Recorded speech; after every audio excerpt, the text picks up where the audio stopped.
¿Qué tal? ¿Cómo están? Un agrado saludarles en una edición más de las Cartas sobre la Mesa. Más de 4 años junto a ustedes, semana a semana, entregando la información, análisis, datos y particularmente argumentos para que usted pueda reflexionar y dialogar en su casa. La democracia se construye por el diálogo, la democracia se construye con la información, pero también se construye pensando en el bien común de toda la sociedad. Y ese es el gran desafío que Chile tiene durante este año con la Convención Constituyente, más allá de las elecciones territoriales, parlamentarias y presidenciales que están para el mes de mayo y para el mes de noviembre.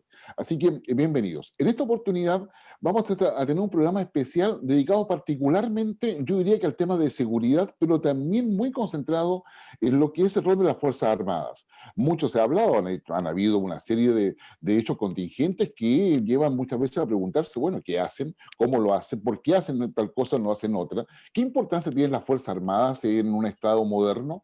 Creo que son preguntas que están sobre la mesa y que se requiere una mayor argumentación. Para ello hemos invitado a dos personas que ya la hemos tenido en el programa, que poseen una vasta trayectoria en el mundo militar, pero también en el mundo académico. Poseen estudios tanto de posgrado, de magíster, doctorado, con especializaciones en todo lo que es tema seguridad, ciencia política, relaciones internacionales, con una vasta experiencia además también en el extranjero, y además son, digamos, académicos e intelectuales que hoy día están, uno de ellos en el Congreso, que nos acompaña como panelista permanentemente, que es el senador Kenneth Pugh. Senador, un agrado saludarle como siempre. Un agrado, Guillermo, desde Rapa Nui a los Andes, siempre presente, marcando ese ancho, le estamos dando el ancho a Chile. Exactamente, y siempre nos dicen, no se olviden que Chile va de Rapa Nui hasta los Andes. Y también está John Griffith, digamos, un destacado militar general, digamos, del ejército y en retiro, pero que ha tenido a su vez en forma paralela todo un desarrollo académico que es muy interesante desde el punto de vista de la seguridad internacional y de lo que es justamente el rol de las Fuerzas Armadas en este mundo moderno. John, un agrado tenerte en nuestro programa nuevamente. Muchas gracias, Guillermo, y además un agrado compartir con nuestro querido amigo senador Kenneth Pugh. Ya. A ver, quiero irle preguntando quizás la misma pregunta para ambos, para poder empezar y motivar también a quienes nos están escuchando. ¿Por qué las Fuerzas Armadas son importantes en el Estado moderno? Digamos, Kenneth. Mira, desde que nace la patria nace con un ejército. Y esto es bien importante, entender que la conformación de la República de Chile para lograr nuestra independencia se logró gracias al ejército de Chile. El ejército entonces es la fuerza consolidadora que permite que nazca nuestra república. Todos los países del mundo, lo primero que hacen para garantizar su independencia es poder tener el uso legítimo de la fuerza para aquellas cosas que son el bien común. Lograr la independencia de España no era cosa de pedirla por una carta. Tenían que enfrentarse voluntades, y obviamente esas voluntades se enfrentan, y por eso surge este ejército victorioso que permite consolidar. Y también, poco después, surge la Marina. ¿Para qué? Para apoyar las operaciones del mar. Las Fuerzas Armadas entonces son en el origen mismo de nuestra república. Sin ellas no podría haber habido república, no solo para nacer. Todos los procesos formativos posteriores vienen acompañados de las Fuerzas Armadas. Quiero recordar que el primer cargo de presidente de Chile, lo tuvo una persona de las Fuerzas Armadas. Y así tuvimos varios presidentes que tuvieron uniforme por los diferentes motivos y circunstancias que ha tenido Chile. Las Fuerzas Armadas entonces es el origen, pero representan la esencia de Chile. Hombres y mujeres hoy en día que están uniformemente distribuidos a lo largo y a lo ancho del país, representando a cada uno de ellos, incluso las diferentes etnias que tenemos, los primeros pueblos originarios. Fuerzas Armadas tienen mapuche, tienen Rapa Nui, tienen aymaras, tienen de todo, y todos trabajan juntos. Las Fuerzas Armadas tienen algo que es en común, no tienen un contrato, no es una pega, es una vocación de servicio, no lo firmaron y por eso no tienen horas extraordinarias, no se van a huelga, y los hombres y las mujeres ganan lo mismo y trabajan lo mismo. O sea, es un esquema distinto y por eso yo siempre digo, mire, las Fuerzas Armadas, déjenlas afuera, tratémoslas distintas, son parte de un sistema que nace con la nación, que han sido garantes de que este proceso funcione y son las que al Estado le ha dado la fuerza, el uso de la fuerza, el monopolio de las armas de grueso calibre y otras. Y a las policías también, para hacer el trabajo policial. Para finalizar, solo decir que las Fuerzas Armadas no son policías ni con mayor blindaje, ni con mayor calibre, ni con mayor poder de fuego. Las Fuerzas Armadas son militares profesionales que están preparados para enfrentar situaciones graves, de largo aliento y proteger a la nación entera. Y hoy tenemos riesgos de diferentes naturalezas y esas Fuerzas Armadas tienen que tener capacidad para actuar en todos los riesgos, incluso los riesgos cuyo origen es la naturaleza, terremotos, tsunamis, los volcanes, todo lo que nos toca ver, y uno los va a ver. Hoy, en la pandemia, una crisis sanitaria gigantesca que está identificada en el mapa de riesgo, que tiene ocurrencia. Por eso, conozcamos las Fuerzas Armadas, qué es lo que son, cómo nacieron, de qué forma están, y mantengámoslas fuera de la discusión, porque no son parte de la discusión política. Por eso, ellas son apolíticas y no están participando de esto que nosotros, los políticos, llevamos adelante. No las comprometan, no las usen, y tampoco, no las humillen. No les falten el respeto, ni aparezcan en programas indebidos en donde se traspasa ese derecho que tenemos a la libre expresión, pero denostando. La dignidad de las personas, de todas, hay que respetarlas, sus oficios, sus empleos, y así lograr vivir en paz y en calma, Guillermo. Muchas gracias, Kenneth. Ahí tocaste varios temas que lo vamos a ir abordando en el curso del programa, ¿vale? Pero digamos, la misma pregunta para ti, John. Digamos, ¿cuál es el rol de las Fuerzas Armadas en el Estado moderno? Muchas gracias. Habiendo explicado, se nos pidió muy bien, digamos, por qué son necesarias las Fuerzas Armadas en el caso nacional. Yo voy a tomar tu pregunta en la perspectiva más internacional del Estado moderno. Bueno, todos sabemos que el Estado moderno nace en la paz de Westfalia después de la Guerra de los 30 años, en 1648, ¿cierto? Entonces, cuando se define el Estado como una nueva forma de organización política, que es lo que es en definitiva, uno cabría preguntarse cuál es la finalidad última del Estado, cuál es la última ratio de este Estado. Y la última ratio de cualquier Estado hoy día, en el escenario internacional, en donde Naciones Unidas son 193 Estados, no es otro que velar por el bien común. Pero ese bien común tiene dos dimensiones importantes. Una es la seguridad, la otra el desarrollo. Pero si a la seguridad le sumamos el desarrollo, tenemos el bienestar de la comunidad.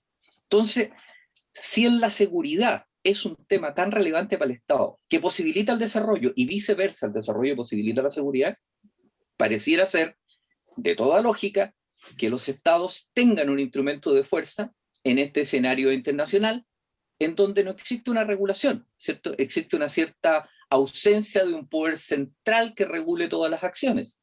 En consecuencia, la existencia de las Fuerzas Armadas está íntimamente relacionada a la condición de un Estado, a la condición de un Estado. Y es así como en la historia de la humanidad uno puede visualizar después de 1648 o antes de 1648, normalmente las organizaciones políticas siempre han tenido fuerzas armadas para defender sus propios intereses, ¿cierto? Y normalmente han estado al servicio de la comunidad. Ahora uno podría decir, ¿y qué pasa en nuestro país o hoy día en el escenario internacional? Bueno, las Fuerzas Armadas están siendo más necesarias que nunca, porque tal como lo definía el senador Pugh, están abordando un espectro mayor de funciones que ya no se agota solo con el empleo cinético de la fuerza, sino que además cumplen misiones de estabilización internacional como son las operaciones de paz, misiones de catástrofe o qué mejor ejemplo que la pandemia que hoy día nos está afectando y donde podemos ver que la fuerza está siendo empleada. Ahora, para terminar, yo diría lo siguiente. La existencia de las Fuerzas Armadas no está necesariamente ligada al fenómeno de guerra, aunque sí lo es. Es decir, es una aseveración que es verdadera. Pero en todo tiempo, las Fuerzas Armadas entregan paz, sin la cual el desarrollo no es posible.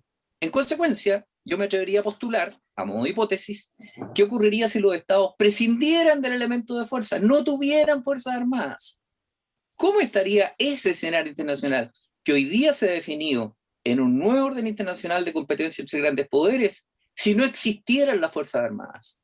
Las fuerzas armadas existen en tanto cuanto le dan a ese estado la paz que requiere y que posibilita el desarrollo. Sí, no, es muy interesante porque hay que recordar de que en los últimos 5 años, particularmente en los últimos 2, las principales potencias han aumentado considerablemente su presupuesto militar. De esta manera, así es. Digamos, China ha aumentado bastante su presupuesto, ya van, no sé si en el segundo o tercer portaaviones, por decir algo, lo propio pasa con India. Estados Unidos tiene una inversión importante en tecnología para la defensa, orientada a la defensa. Lo propio están haciendo varios países europeos. En consecuencia, el tema de las Fuerzas Armadas dentro de lo que es el orden orden internacional, está muy ligado a su potenciamiento para cuidar lo que, se deduce de lo que decía John, los intereses nacionales de cada uno de los países. Pero yo quiero también ir un poco avanzando en otra cosa que me parece muy relevante y quiero preguntarle a Kenneth, que hoy por supuesto también a John, hay un tema que muchas veces se discute acá en Chile, no ha estado ajeno a eso, que es el control civil. Por lo que decía John, evidentemente las Fuerzas Armadas dependen del Estado, por lo tanto, digamos, tenga la responsabilidad de conducir el Estado, que es el jefe de Estado, y que en este caso es jefe de Estado y jefe de gobierno. ¿Qué se entiende por control civil? Y te pregunto a ti, Kenneth, porque, digamos, tú tienes, digamos, la carrera militar por una parte y ahora te vas con otro sombrero, que es en la política. ¿Cómo se ve el control civil? ¿Cómo tú lo podrías definir ahora con la experiencia que tienes? Mira, yo partiría de una definición clásica, Clausewitz, que dice que la guerra no es solo otra cosa que la continuación de la política por otros medios. ¿Qué te estoy diciendo con esto? La guerra no las parte los militares. La guerra es un medio más que tiene un gobernante para poder resolver conflictos que tenga. Obviamente no es el que queremos. Entonces yo primero separaría el tema de los militares con esa caricatura que están siempre bélicos tratando de hacer la guerra. Los militares son amantes de la paz y se entrenan para mantener la paz. Es más, mientras más fuerza tienen, van a ser árbitros de la paz. Entonces, esto es bien importante porque estamos hablando de inversión en capacidades de defensa. Si uno toma el mapa de riesgo del Foro Económico Mundial, va a ver que los conflictos interestatales están justo al medio. O sea, los que tienen media probabilidad de ocurrencia y medio impacto de ocurrencia. O sea, hay cosas que pueden ocurrir más y ser peores que un conflicto interestatal. Y se definen y se ve y hay gente que muere. Puede morir mucho más gente en una pandemia, por ejemplo, que en un conflicto interestatal. Recordemos solo la peste española, cobró más vidas que en la Primera Guerra Mundial. Esto para poner en perspectiva. ¿Por qué? Porque los militares van a obedecer órdenes lícitas que entregue su gobierno. O sea, cuando hay esa subordinación, el control civil, pero no le llamemos civil, el control de la autoridad que está facultada para disponer acciones, esa tiene que ser lícita. Curiosamente, esa es la frase que emplean los comandantes en jefe de todas las ramas de los Estados Unidos cuando le advierten al presidente Trump, cuando se produce este problema entre el 5 y el 6 de enero, el asalto al Capitolio, y le dijeron: nosotros obedecemos órdenes lícitas. Mira qué interesante, ¿eh? Estamos viendo que este no es un tema de Chile, de control civil, cuáles son las regulaciones. Los políticos tienen que resolver los problemas con diferentes instrumentos. Y los problemas se resuelven con instrumentos que pueden ser negociaciones, económicos, o puede ser el uso de la fuerza legítima que tiene el Estado, pero para órdenes legítimas. Entonces, ese es el primero de los elementos a entender. Porque ahora dice la subordinación al poder político. ¿Pero subordinación de qué? Para hacer cualquier cosa. Hemos tenido una cantidad de conflictos que se han producido este año, producto que civiles que no entienden de esto creen que hay que darle una orden, vaya y hágalo. No, si yo no puedo. Es que, ¿por qué llegó usted con un abogado? Oiga, si siempre hemos tenido abogados. Los abogados han sido parte de todo esto. Es más, las Fuerzas Armadas chilenas, como muy bien dijo John Griffiths, están entrenadas con estándares europeos OTAN. Significa que pueden participar en cualquier operación multinacional en donde se va la fuerza y va el equipo jurídico. Y no se toman decisiones si es que estas previamente no han sido analizadas por el equipo jurídico. Nadie va a ir a hacer nada que esté fuera de la ley. Ese nivel de entrenamiento, de conocimiento, es el que falta en Chile. ¿Y por qué? Porque aquí todavía no se sabe dar órdenes y asumir la responsabilidad que significa dar una orden política. Entonces, si somos capaces de eso, delinearlo claramente y tener qué se puede, qué no se puede, en qué condición, quiénes son los que finalmente van a responder por esto, bien, eso es el Estado de Derecho perfeccionado al límite. ¿Y por qué al límite? Porque estamos en estado de excepción constitucional. Uno de ellos, yo quiero recordar, es el estado de sitio. En el estado de sitio ocurren cosas que pueden perfectamente los tribunales militares en tiempo especial de la condición empezar a operar. Entonces, conozcamos nuestro marco jurídico, nuestra constitución, entendamos qué se puede hacer, usemos las Fuerzas Armadas de la forma correcta, y yo le pido a las autoridades políticas que van a asumir roles de conducción, y la palabra es conducción, de las Fuerzas Armadas, aprendan, entiendan, sepan, prepárense, porque no es cosa de decir yo quiero esto y después de poner mala cara porque no lo hicieron. No es el niño mimado, taimado, Es una persona que tiene que tener experiencia, tiene que saber los impactos, los efectos, y después asumir su responsabilidad si es que efectivamente esa orden es lícita, se dio, se cumplió y tuvo los efectos adversos que se advirtieron que podrían ocurrir. Porque fíjate que con el tema de las armas que las manejan las policías y las Fuerzas Armadas, existen de dos tipos. Las letales, y algunos dicen las no letales, no, las menos letales. Esa es la definición correcta. Y cuando se usa la fuerza, pueden ocurrir situaciones que nadie espera. Nadie quiere hacer algo en contra de otras personas. Pero para eso el Estado tiene que tener fuerzas entrenadas, capacitadas, pero fundamental, conducción. ¿Qué se quiere lograr? ¿Qué efectos? ¿De qué forma? Y todo en el marco jurídico nuestro. No lo podemos saltar. Entonces, ese control que tú dices civil, bueno, existe. Esto no es solo ponerse para el desfile y que le hagan honores. Esto es mucho más. Esto es asumir la responsabilidad que significa dirigir un sistema de esta naturaleza con los conocimientos, con la experiencia, con las personas adecuadas y entender que obviamente se tienen que generar órdenes lícitas para que se puedan cumplir en el marco en que ellas fueron dispuestas, Guillermo. Sí, okay. John, ¿cómo lo ves tú, digamos, el tema del control civil? ¿Cómo se ejerce eso? ¿Cómo se conforma? Sí, a mí me gusta más la expresión control político o el poder político, porque en definitiva, si tú tienes el Estado, y vuelvo atrás un poco, y si este Estado tiene una finalidad de seguridad, desarrollo y bienestar, ¿cierto?, para la comunidad, es porque le hemos entregado la soberanía a esta forma de organización política. Pero ¿quién tripula esa forma de organización política? Un poder político que es elegido por nosotros en un lapso, en este caso cada 4 años. En consecuencia, ese poder político que está en el Ejecutivo y que está en el Legislativo es el poder político al cual las Fuerzas Armadas le deben la obediencia y para el cual la Constitución dice que son no deliberantes, ¿cierto? Pero es un no deliberante respecto de una función política, porque si tú vas a la expresión deliberar, significa reflexionar antes de tomar una decisión. Y lo que se hace, todos los comandantes que usan la fuerza siempre reflexionan antes de tomar una decisión. La deliberancia, ¿qué quiero decir? Es natural a la esencia humana. Siempre se delibera para tomar decisiones. Lo que las Fuerzas Armadas tienen prohibido es la deliberación política. ¿Por qué? Porque están sometidas a la autoridad de este control político. Ese es el poder político. Pero, como bien se señalaba anteriormente, en todos los aspectos alineados y coherentes con la constitucionalidad y la legislación. Por eso que además un comandante cuando usa la fuerza se tiene que preguntar primero si es legítimo usarla en las circunstancias que se le solicita. Aquí hemos llegado, y coincido con la apreciación anterior, a decir por qué los militares tienen abogados. Oiga, es que eso refleja un profundo desconocimiento a la esencia del uso de la fuerza militar. Yo pregunto, ¿el uso de la fuerza militar hoy día no tiene una dimensión jurídica? Pero por cierto, pues el conflicto lo tiene. La Carta de Naciones Unidas nos dice a nosotros que uno puede usar la fuerza, de acuerdo al artículo 51, ante la eminencia de un ataque armado, ¿cierto? En forma al derecho individual o colectivo de responder, cuando se ha configurado ese ataque armado. Pero ese ataque armado, la perspectiva jurídica, o la respuesta a ese ataque armado tiene que satisfacer 3 requisitos jurídicos, que son la necesidad de la reacción, la proporcionalidad de la respuesta, ¿cierto? Y colocar los antecedentes en conocimiento del Consejo de Seguridad Nacional. Entonces, por cierto que el uso de la fuerza tiene una dimensión jurídica. ¿Se agota allí? No, tiene una dimensión comunicacional. Y los comandantes tienen que tener personas expertas en el ámbito comunicacional, por cierto, porque muchas de las operaciones, el centro de gravedad hoy día, sobre todo las de catástrofe, el centro de gravedad es comunicacional.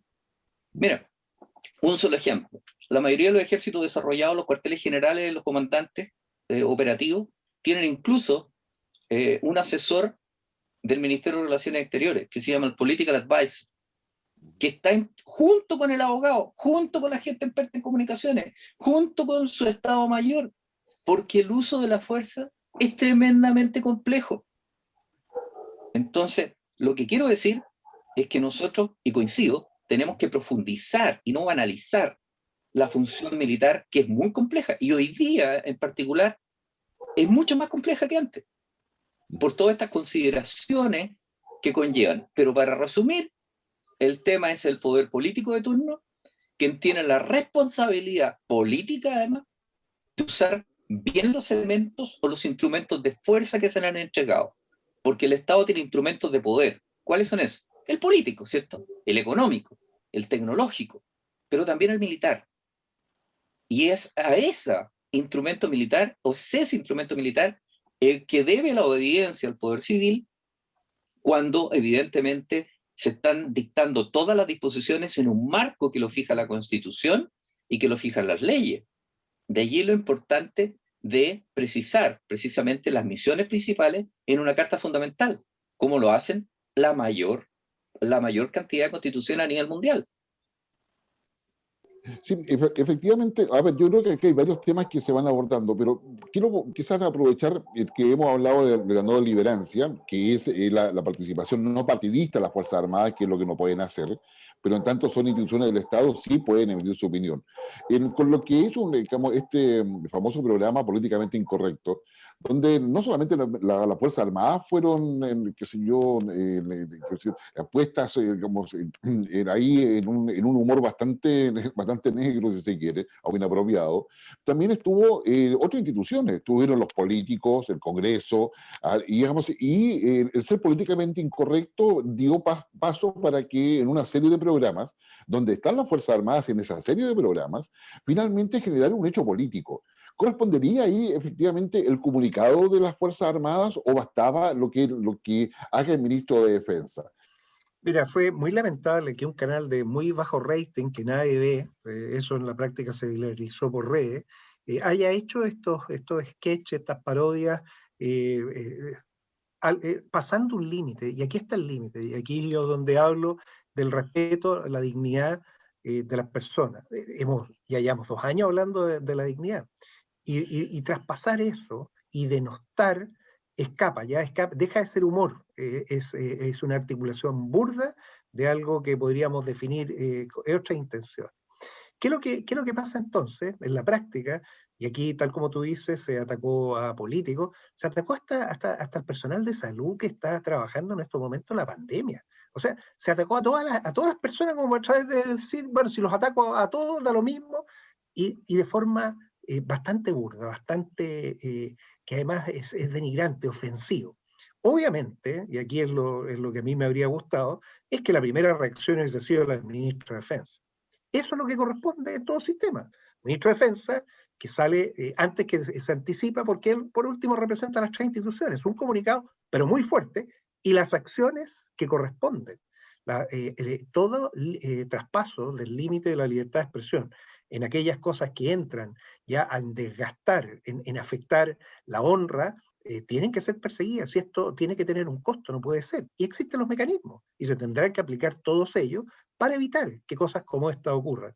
Yo invito en todo caso a cambiar el canal, o sea, en la práctica, esos canales que tienen muy poco rating, que buscan estas cosas como para aumentarlo, están eligiendo una estrategia equivocada. La esencia de la libertad de expresión es precisamente garantizarle a las personas poder expresarse con respeto, sin afectar la persona a la que están, sin ofenderla, sin agredirla, porque si no instalamos el discurso de odio, y ese discurso de odio puede traer cosas inusitadas. En lo personal, no tengo ningún problema que las instituciones después tengan sus comunicados. Ahora, se hicieron antes. No es una demostración tampoco porque alguien citaba que a tal minuto salió una, a tal minuto la otra, como si estuvieran todos trabajando juntos. No, yo creo que reaccionaron de la forma que tenían que reaccionar ante algo que uno no espera. Uno no espera que en medio de la crisis económica más grande que tiene la humanidad, en una pandemia salvaje que lleva más de esto no se había visto en un siglo, o sea, y llevamos ya más de un año.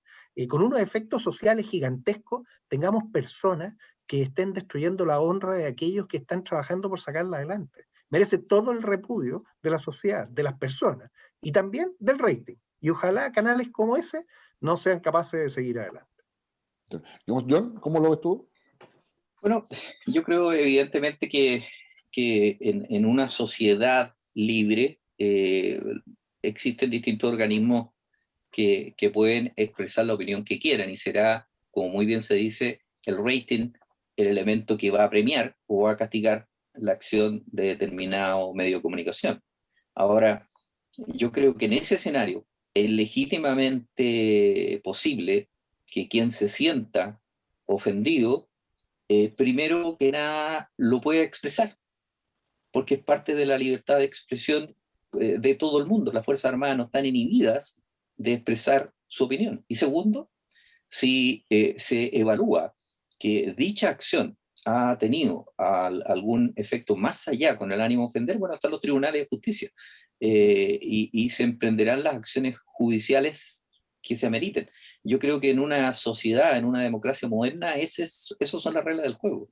Y evidentemente el programa fue poco feliz y coincido plenamente con ello, pero también coincido con que le asisten a las instituciones el derecho a expresar su opinión o a decidirse en definitiva por la vía jurídica, que es otro elemento también importante. Y al mismo tiempo las autoridades políticas encargadas del sector son las que de una u otra forma tienen mayor libertad de acción y mayor capacidad de expresión para poder referirse y defender en alguna medida a las instituciones cuando sean injustamente atacadas. Sí, yo definitivamente, yo me permita que tenga opinión en este caso, efectivamente yo creo que acá cuando las fuerzas hacen un comunicado, entran al espacio político donde se está haciendo eso, y eso tiene más bien más costo para el gobierno, y muchas veces se utiliza la propia situación en la que se está produciendo para poder generar hechos políticos que no corresponde que las propias fuerzas estén involucradas, porque se están jugando otras cosas al lado, que no es justamente lo que el programa está diciendo. Entonces, yo creo que ahí hay una serie de temas que desde el punto de vista, digamos, político, más allá de que las Fuerzas Armadas sean no deliberantes y que efectivamente lo sean y tengan la capacidad para poder responder a determinadas cosas, también en un contexto en el cual aparecen ya como casi lidiando en ser actores políticos. Yo creo que ahí hay un tema y creo que la idea de un Ministerio de Defensa mucho más anticipativo claramente es necesaria, digamos, para poder avanzar en eso. Pero Guillermo, si me permite, eso es parte de la conducción política de la defensa. O sea, conducir política de la defensa es esto, dar órdenes, pero hacerse cargo y estar monitoreando y actuando con todo el poder que tiene un ministro y con todo el poder que tiene un gobierno. Y eso es lo que uno le gustaría ver en situaciones como esta, que ojalá el sistema de defensa del Estado, con su ministro y con todos los equipos de los gabinetes, puedan actuar de forma contundente. Son muchos más ministerios los que se tienen que pronunciar al respecto.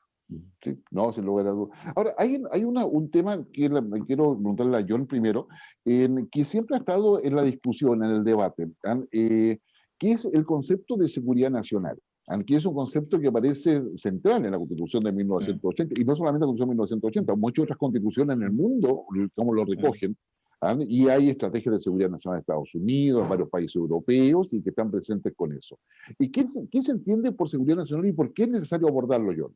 Sí, bueno, simplemente para cerrar el tema anterior, por favor. Fíjate tú que la no deliberancia proviene de la Constitución francesa 1791, en cuyo artículo 193 expresaba: la fuerza pública es esencialmente obediente. Ningún cuerpo armado puede deliberar. La frase es muy conocida para nosotros, porque fue precisamente lo que se plasmó en la Constitución por primera vez de 1833 y de 1925. Exactamente igual. La pregunta es, ¿qué entendía el constituyente a la época por no deliberar? ¿Y qué pasó en la historia constitucional francesa respecto a lo que se entendía por no deliberar? Era una no deliberación política. Y yo creo que eso es tremendamente importante, una no deliberación política, que nuestro Estado tiene que definir, porque aquí todo el mundo habla de no deliberar, algunos con una capacidad muy restrictiva. No, ustedes no emiten opinión alguna, nada, cero, hasta una deliberación que a lo mejor puede ser muy amplia. Pero el punto es que en todas las disciplinas es importante establecer el concepto, la noción. ¿Cuál es la noción de no deliberar en la parte constitucional chilena? ¿Dónde está? ¿Quién la ha definido? Bueno, creo que ahí hay una tarea importante, pero sí de lo que he leído es que la mayoría de las constituciones que recogen esta norma francesa la interpretan en tanto y cuanto es una no deliberación política. Es importante. Ahora, el concepto de seguridad nacional es un concepto que nace previo a la Segunda Guerra Mundial, es un concepto académico que fundamentalmente es de la sociedad occidental, comienza, ¿cierto?, a nacer en Estados Unidos. Wolfers es uno de los primeros que aborda el tema de seguridad nacional, porque se dan cuenta que había algo más allá que la defensa.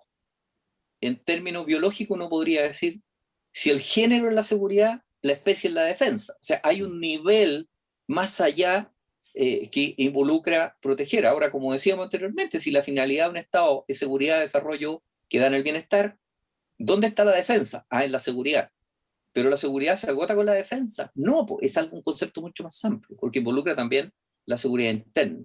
Bueno, a eso se le empezó a denominar seguridad nacional. Y durante muchos años ese término se confundió con la preparación, uso y empleo de la fuerza militar. De hecho, uno de los primeros en usar el término en el Congreso norteamericano fue el ex secretario de la Marina, James Forrestal, que previo a la Segunda Guerra Mundial, dice, oiga, y emplea el concepto, y el Congreso dice, ¿a qué se refiere usted con seguridad nacional? No, y explica la noción que él entendía. Y comienzan entonces el mundo académico y el mundo político a usar esta expresión que hoy día la tienen toda la democracia desarrollada. ¿Qué es seguridad nacional? Bueno, es la protección de los intereses nacionales. Pues. ¿Los estados tienen intereses? Claro que tienen intereses. Entre ellos la protección de sus ciudadanos. Entonces, el concepto de seguridad nacional involucra la protección de los intereses, la protección de los intereses de este Estado, la protección de la finalidad de ese Estado, la protección del accionar del Estado. Todo lo que afecte la seguridad nacional, al final del día, es algo de la mayor relevancia y para la cual el Estado reacciona con todos sus instrumentos de poder, ¿cierto? Que anteriormente definíamos, el político, el económico, el militar, el tecnológico, entre otros. Entonces, la seguridad nacional es un concepto amplio. ¿Nosotros lo definimos en la Constitución de los 80? No. ¿Se menciona la seguridad nacional en la actual Constitución? Sí. En el artículo 101, ¿cierto?, se expresa que las Fuerzas Armadas son esenciales para la seguridad nacional, porque fue una propuesta que hizo el ex senador Sergio Díez cuando trabajó en la Comisión Ortúzar, y que era tomada de la Constitución brasileña, que la Constitución brasileña decía exactamente lo mismo. Las Fuerzas Armadas son esenciales para la seguridad nacional. Ahora, la pregunta es ¿por qué se adoptó la decisión de no definir exactamente lo que era la seguridad nacional en ese minuto? Porque se preveía que este era un término que debía dejarse de una u otra forma sin una noción restrictiva, por cuanto iba a involucrar una serie de fenómenos que se están desarrollando en el orden internacional y que bien podrían afectar la seguridad nacional. Hoy día, por ejemplo, ¿qué afecta a la seguridad nacional? Bueno, todas las amenazas de tipo militar. ¿Solo las de tipo militar? No, pues las de tipo no militar también. ¿Tenemos un problema de seguridad nacional con la pandemia? Seguro. ¿Tenemos un problema de seguridad nacional si viene un fenómeno por el ámbito económico? ¿Tenemos un problema de seguridad nacional si evidentemente hay un nivel de criminalidad que está afectando el Estado de Derecho? Por cierto, entonces, el término seguridad nacional es un término que a uno le puede gustar o no, pero primero que nada existe la disciplina, existen las relaciones internacionales, existe la ciencia política, existen los estudios estratégicos, existen los estudios de seguridad. Lo que sí hay que distinguir que la seguridad nacional no es lo mismo que la doctrina de seguridad nacional, que es otra cosa. Entonces nosotros muchas veces, y me ha tocado ver personas bien informadas que asumen que el concepto de seguridad nacional es el equivalente a la doctrina de seguridad nacional. Y no es así. La seguridad nacional es un concepto que hoy día está usado en las democracias más desarrolladas de Europa. De hecho, lo tiene Gran Bretaña institucionalizado, lo tiene Francia, lo tiene España, lo tiene Japón, etc. Es un concepto que tiene que ver con este Estado. Pero no puedo usar este concepto con sesgo y prejuicio. Y aquí lo importante es entender, tu pregunta es muy importante, entender qué es la seguridad nacional, porque un país como Chile, que está enfrentado hoy día a un orden internacional que no es benigno, que es volátil, ¿cierto?, incierto, complejo, ambiguo, disruptivo, va a requerir más que nunca seguridad nacional. Más que nunca. Entonces, creo que es importante establecer la noción que vamos a entender y usarla sin complejo, digamos, y mirando a futuro, no mirando hacia el pasado. No, definitivamente. ¿Cómo ves tú, cómo tú has tenido alguna discusión en el Congreso, en el Senado, sobre el tema de seguridad nacional, me consta? Sí, mira, yo voy a partir para que la gente que nos escucha lo entienda de abajo hacia arriba. La gente necesita la seguridad en el barrio, la seguridad del día a día, y eso se le llama la seguridad pública, básicamente. O sea, todas aquellas cosas que están relacionadas para que la persona pueda vivir tranquila, se pueda desarrollar tranquila, para que no tenga que vivir detrás de las rejas, que sean los delincuentes los que estén detrás de las rejas, quiero ponerlo así de gráfico. Y dado que también tenemos todos estos problemas, la naturaleza, necesitamos protección civil. O sea, hay dos elementos que necesitamos permanentemente y que en estos momentos se articulan como pueden. No tenemos un sistema integrado que parta abajo y que junte todo esto en un solo lugar. Entonces, cada vez que se reacciona como se puede.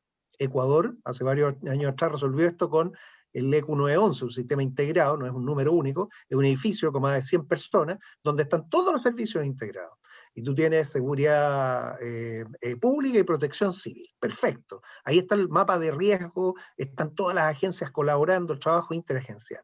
Pero empezamos a ir hacia arriba, a lograr estos intereses que tiene el país, y nos encontramos con diferentes modelos. La OEA habla, recién a contar del año 2002, fue la cuarta sesión plenaria, de la seguridad multidimensional. Ya agregó otra variable, y está bien, ahí entra hasta las variables de cibercrimen, ciberdelito, estupendo, quiere decir que tenemos que mirar esto un poco más amplio de cómo lo mirábamos nosotros, y por eso yo he ido promoviendo. Pero cuando ya llegamos a lo nacional, ahí es donde entro yo a decir, bueno, a ver, se citó aquí el Reino Unido, pero es una monarquía. España, bueno, también tiene rey. Estados Unidos son estados, cada uno autónomo y otro concepto. Chile tiene una república. Y a mí me encanta la palabra república. Entonces, como da lo mismo como lo llamemos, ¿por qué no se llama entonces seguridad de la república? Y luego sigue claro. Y avanzamos a una república.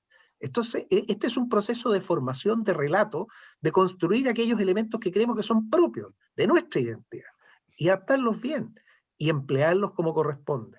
Yo creo que aquí hay un problema semántico de forma que no tiene ninguna trascendencia por la cual nos vale la pena empezar a quemar las naves. Lo que tenemos que hacer y diagnosticar en nuestro sistema cómo lo vamos a construir. Y está en construcción porque no lo tenemos. Estamos recién pensando en separar los ministerios de Interior del de Seguridad Pública y estamos recién pensando en ponerle al presidente un asesor de alto nivel en estas materias. ¿Quién lo asesora en esta alta materia? Bueno, toda esa arquitectura hay que diseñarla y tenemos que trabajar mucho mejor. Espero que eso sea lo que logremos aquí en adelante. El compromiso, hay una comisión bicameral entre los senadores de la Comisión de Seguridad y diputados de la Comisión de Seguridad trabajando juntos para empezar a elaborar. Pero más arriba tiene que estar este otro grupo estratégico que tiene que ir definiendo hacia dónde queremos llevar el país y por qué. Tenemos que proteger ciertas áreas. Tenemos que desarrollarla y proteger. Tal como se explicó, volvemos al mismo inicio. Un país para poder tener mejor calidad de vida se tiene que desarrollar, pero a medida que se desarrolla tiene que proteger eso que va a desarrollar. Es igual que, por ejemplo, la transformación digital. Yo me voy transformando digitalmente, pero si lo hago sin ciberseguridad, el riesgo es gigantesco. Esos dos son los pies con los que caminan la República, un pie de desarrollo, un pie de seguridad, un pie de transformación digital, un pie de ciberseguridad. Caminemos juntos y caminemos bien. Ese es el mensaje para articular esta nueva república, que además yo le doy el sello en este siglo de república digital, por la razón o la fuerza de los datos. Fíjate que los datos es no menor, ¿eh? Más data y menos guata. Aquí algunas veces todo el mundo opina y nadie tiene nada de sustento. ¿Sí? No, eso tengamos que ser correcto. Yo quisiera profundizar un poco más el tema de seguridad nacional, porque efectivamente, y creo que yo lo mencionaba al pasar, hay una visión en que la seguridad nacional como concepto es lo mismo que la doctrina de seguridad nacional, doctrina que yo tengo mi seria duda que exista realmente como un texto escrito, digamos, correspondiente. Hay muchas ideas que le llaman doctrina, pero eso es un tema del pasado. O sea, es decir, digamos, está muy asociado al pasado y se le quiere quitar el nombre. A lo mejor tú tienes razón y hay que cambiarle el nombre. Ahora, yo creo que las cosas son lo que son y se llaman como se llaman, qué sé yo, y el perro sigue siendo perro, digamos, qué sé yo, en fin, se tiene todas las características. Digamos, pero el tema de seguridad nacional se empieza a utilizar para poder dejar a las Fuerzas Armadas fuera, que estén solamente en los cuarteles, que digamos, no hagan ninguna cosa, otra cosa más que marchar, que estar ahí en los cuarteles y nada más. pero yo veo lo que pasa en Australia, en Nueva Zelanda, en Japón, el mismo China, para qué hablar de India, los países europeos. Hay Fuerzas Armadas involucradas en toda la estructura del Estado. Entonces, como la idea de seguridad nacional, la verdad que tiene una connotación del presente al futuro muy importante, pero digamos, yo de repente temo que la Convención Constitucional entre a tallar por el pasado, por la historia, con la carga ideológica respectiva y no mirar digamos, hacia el futuro. Las Fuerzas Armadas logran ser escuchadas y logran ser escuchadas en el Senado, la Comisión de Defensa, son consideradas con su posición respecto a otros temas que no sean solamente militares. Es una muy buena pregunta, Guillermo, porque hemos cambiado, logré introducir la semana pasada un cambio a una indicación que fortalece el trabajo en las regiones. Las Fuerzas Armadas están distribuidas a lo largo de todas las regiones de Chile. Hay regiones que no tendrían gasto público si no hubiera Fuerzas Armadas, son regiones extremas. Y esto hay que entenderlo, las Fuerzas Armadas ocupan espacios que otros no ocupan. O sea, donde se acaba el mercado llega el Estado. Y cuando llega el Estado, llega la Fuerza Armada, ¿sí? Es la mejor expresión del Estado. Y son actores relevantes que permiten sacar adelante a sus comunidades en todo lo ancho y lo largo del país, junto con carabineros, con una capacidad de despliegue bastante importante y en algunas ocasiones la APDI. ¿Qué es lo que hacen entonces las Fuerzas Armadas en estos procesos? Se integran con los gobiernos regionales. El mejor caso es el desarrollo de todos los planes de emergencia. En las emergencias, en las planificaciones, las Fuerzas Armadas son consideradas completamente. Y de hecho sacamos adelante la ley que va a permitir ahora una nueva Agencia Nacional de Emergencias con el trabajo de las Fuerzas Armadas, entendiendo que los nuevos gobiernos regionales van a tener que preocuparse de toda la preparación para mitigar los riesgos, todo lo que se tiene que hacer, y después se van a tener que hacer cargo de las destrucciones para poder regularlo. Pero la conclusión es que cuando ocurre el accidente, cuando ocurre el problema, la crisis, la catástrofe, tiene que entrar esa figura que se llama el jefe de la defensa, que ya está internalizado, pero tiene que tener medios, ojalá estos edificios integrados, para poder conducir la respuesta. Esto es lo mismo que en un hospital. En un hospital, el director del hospital, el gobernador regional electo, el director dirige todo el hospital, no es el jefe de la UCI. El jefe de la UCI, que está atacando el problema, que está salvando al paciente, está con su equipo de trabajo 24/7 funcionando. Todas estas orgánicas no las tenemos definidas bien, no las tenemos probadas y vamos a tener conflictos. Por eso hay que avanzar. Y también puse indicaciones para que las estrategias de los gobiernos regionales cambien y consideren ahora algo que es esencial de nuestra sociedad del conocimiento. Porque vamos a tener estrategias de conocimiento e innovación. Chile son verdaderos laboratorios donde, por ejemplo, el polvo que está en el desierto de Atacama, que se llama la chusca, es de una capacidad microscópica que ningún filtro alemán era capaz de filtrar. Así lo descubrió el ejército con sus tanques Leopard cuando empezaron a fallar. Y tuvieron que llevar esto y los alemanes no creían que existiera algo en el mundo que fuera tan fino. Bueno, tuvieron que diseñar todos los sistemas nuevos basados en la experiencia. Si hoy vemos las fotos de Marte, maravilloso, si el Marte lo tenemos aquí, está en nuestros desiertos, se pueden hacer las mismas pruebas que uno quiere. ¿Qué ocurre entonces? Las Fuerzas Armadas del mundo, Estados Unidos en particular, invierten en investigación y desarrollo. Entre un 10 y un 11% de la inversión que tienen de presupuesto, la misma inversión que tienen para construir casas, buques, hacer operaciones, 10-11%. Y ellos tienen oficinas de investigación y desarrollo. Todas las ramas, el ejército tiene investigación, la Fuerza Aérea, la Marina y la Defensa. Chile es el único país donde las 4 oficinas están presentes. ¿Y por qué? Porque reconocen que en Chile hay talento.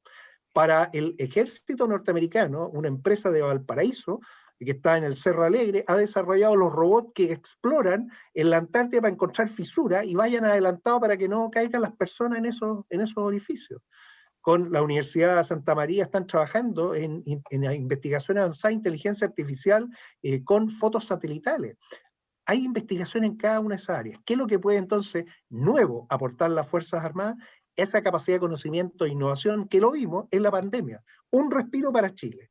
Cuando FAMAE, DTS, ENAERA sacaron adelante respiradores para la gente. La industria que tenemos preparada para esto. Chile tiene industria que tiene capacidades duales, no es que sea una industria de defensa, no podríamos llegar a eso. Tiene una industria que es capaz de producir elementos para la defensa y elementos que sirven para todos. El caso de los respiradores quizás es el mejor. ¿Qué va a partir ahora? Va a partir el programa satelital nacional con la Fuerza Aérea. Se va a construir un satélite del extranjero y los próximos en Chile. Y esa transferencia tecnológica nos va a dar autonomía. Y así vamos a poder tener con universidades chilenas, investigadores chilenos, satélites nuestros, apoyados por proyectos de la defensa. ¿Qué se está construyendo en Talcahuano? Un tremendo rompehielos que va a ser capaz de poder mantener investigación científica en la Antártida.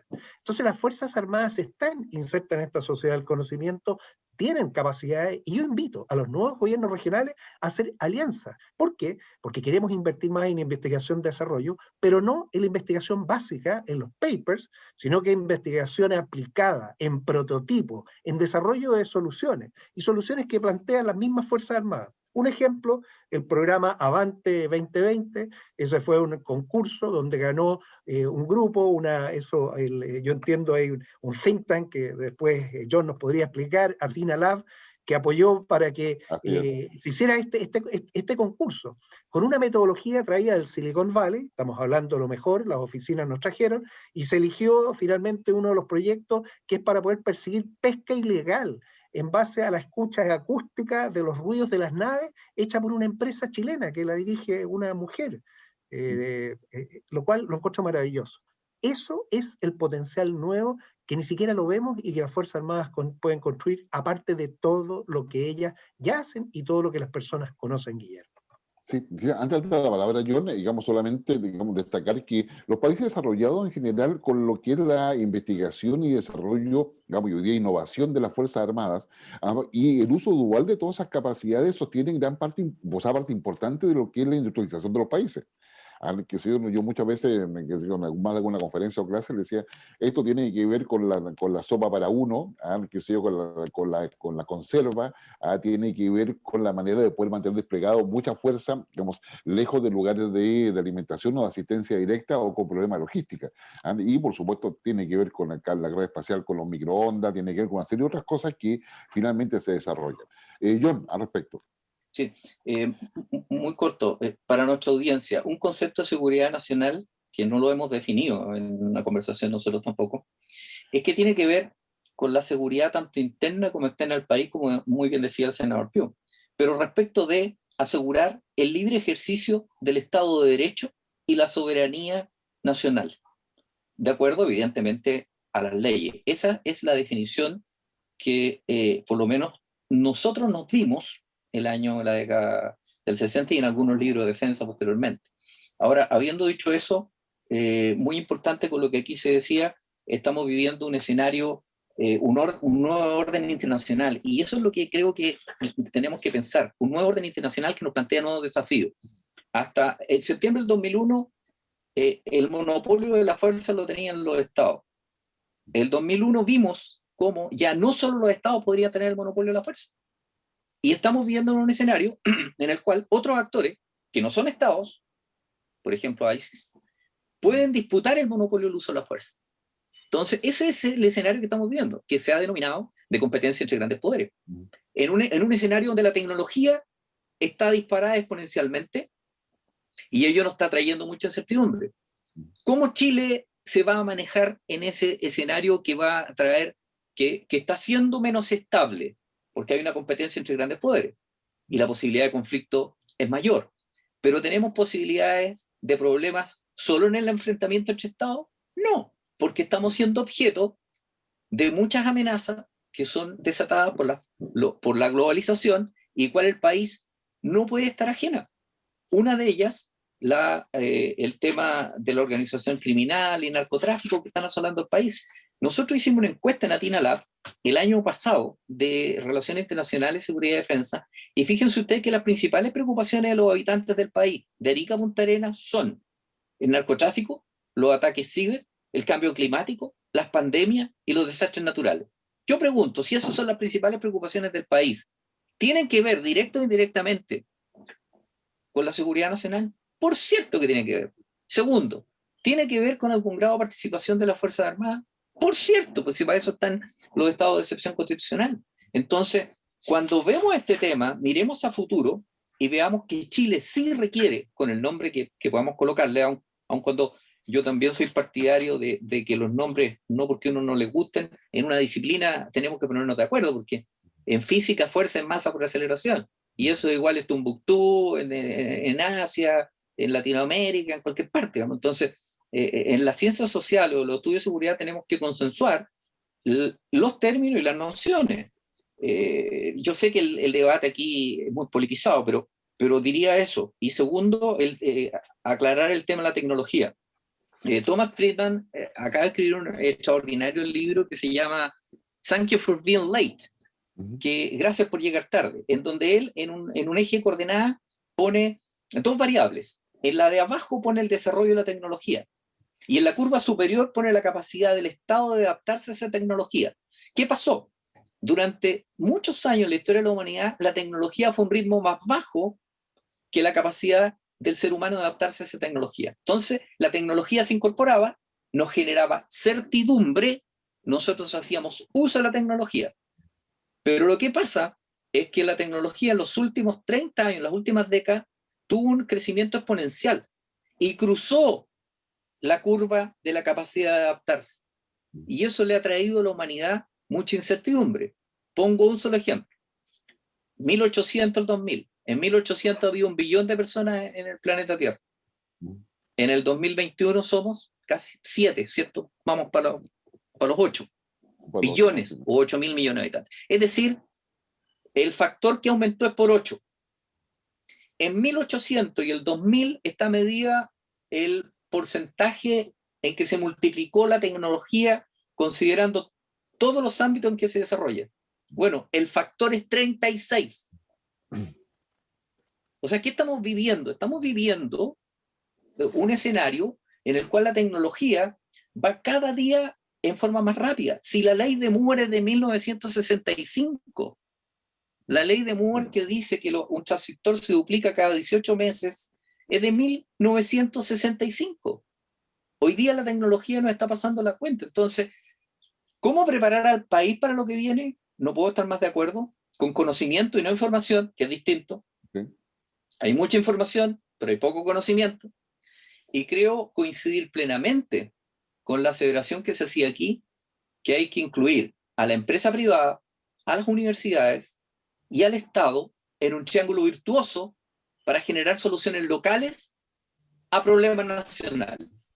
Y es por eso que cuando recibimos la invitación de la Armada a participar como FINALAB, Centro de Pensamiento, ¿cierto?, en el cual me desempeño, y además en el KnowHub, que era la otra empresa que estaba de una u otra forma asesorando esto, nos sentimos muy motivados de ser parte de un proceso en el cual había empresa privada, industria nacional, para soluciones reales. Quedaron 9 programas finalmente. Ganó un programa local de una empresa de Valparaíso que es un sonar que detecta todo lo que ocurre, digamos, puede ocurrir en el borde costero, identificando los elementos emisores. Y el segundo lugar es un sistema de inteligencia artificial que también analiza todo lo que está ocurriendo en un amplio espectro, centra la información, la lleva a un algoritmo y el algoritmo rápidamente dice lo que está ocurriendo en tiempo real. A mí me pareció fantástico. Yo habría aprobado los 10 proyectos. Hubo que premiar a 2. Pero ¿qué demostró este ejercicio en tecnología? Que primero, ¿tenemos los chiquillos inteligentes en Chile? Sí. ¿Dónde están? Ahí, en las universidades. ¿La empresa privada quiere participar? También, porque se les pidió como base que el proyecto fuera útil no solo para lo militar, en este caso para lo naval, sino que también tuviera aplicación comercial. Y ellos presentaron proyectos, pero con una iniciativa tremenda, que no solo tienen aplicación en el control marítimo, sino que además tienen plena aplicación en el control de la soberanía territorial, en el ámbito terrestre, aéreo y marítimo. Entonces, soy convencido de que hay que destinar presupuesto. Y aquí yo diría tenemos que contagiar a mi senador Piupa, que yo sé que él está convencido de esto, no hay que convencerlo, pero que el Estado pueda destinar presupuesto, que el presupuesto mejor invertido en investigación y desarrollo para tener tecnologías locales para problemas nacionales que tienen que ver con solucionar problemas de nuestro propio país. Sí. No, gracias. Nos quedan pocos minutos, digamos, y no puedo dejar que se acabe el tiempo sin preguntarle algo hacia futuro, porque claramente el tema Fuerzas Armadas está en el ámbito político, está en el debate ideológico, en fin, digamos, todos lo sabemos. Pero, digamos, en los últimos años, y en los últimos meses, de hecho, hay cuestionamiento de las Fuerzas Armadas, ya sea por el tema de inteligencia, por el tema presupuesto, por el mal uso de los recursos, que sí hubo una serie de cuestionamientos a las Fuerzas Armadas. Yo no quiero entrar digamos, a ver lo que todos hemos leído en la prensa y hay mucha opinión al respecto. ¿Qué cosa, cómo se puede enfrentar a futuro eso? Digamos, ¿es que las Fuerzas Armadas no quieren ser controladas? ¿Es que las Fuerzas Armadas quieren hacer lo que quieran? ¿Es que las Fuerzas Armadas se mandan solas? Yo sé que no es así, pero claramente a futuro, ¿cómo deberíamos digamos, enfrentar esas cuestiones de aquí en adelante? No sé, John, si quieres tú empezar. Ok, bueno, lo primero que uno observa es que si el papel que tuvieron, lo vamos a decir de esta forma, el papel que tuvieron las Fuerzas Armadas en los últimos 40 años era un papel más restringido de lo que todos los indicadores dicen que va a ser su papel a futuro. Uh-huh. Porque en este nuevo orden internacional tenemos indicadores objetivos, como son la competencia entre grandes poderes, pero también tenemos a la vuelta de la esquina nuevos fenómenos. ¿Cuál va a ser el impacto que va a tener el cambio climático, por ejemplo, en nuestro país en términos de catástrofes naturales? Esta pandemia no es ninguna sorpresa si se venía diciendo hace 15 años atrás que iba a haber una pandemia a nivel global. Por lo demás, cada 100 años la humanidad ha tenido una pandemia. La última que citaba el senador Piu fue en 1918, que mató aproximadamente, en la literatura hay entre 65 y 100 millones de fallecidos. Más que la Primera y la Segunda Guerra Mundial. Sin embargo, nadie se acuerda de ella. Nos acordamos más de la Primera y la Segunda Guerra Mundial. Entonces, lo que vienen son elementos mucho más disruptivos que van a obligar al Estado, como forma de organización política, de disponer de todos sus instrumentos, de articularlos eficientemente para poder enfrentar estos fenómenos. Y allí, la pregunta es, ¿podrá el Estado de Chile prescindir de sus Fuerzas Armadas para hacer frente a todos estos fenómenos que le van a afectar?